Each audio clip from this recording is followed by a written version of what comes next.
Lunch lang yan. 1 minute. Okay na to, no?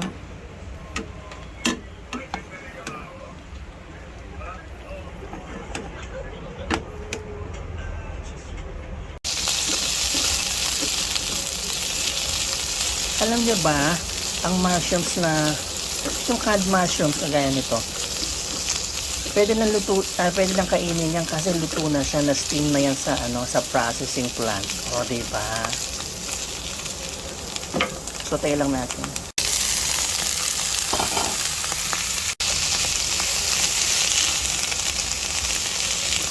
O, di ba? Yan lang, meron na tayong kakainin.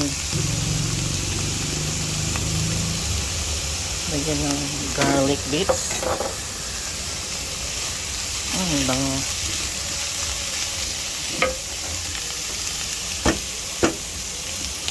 Konting toyo.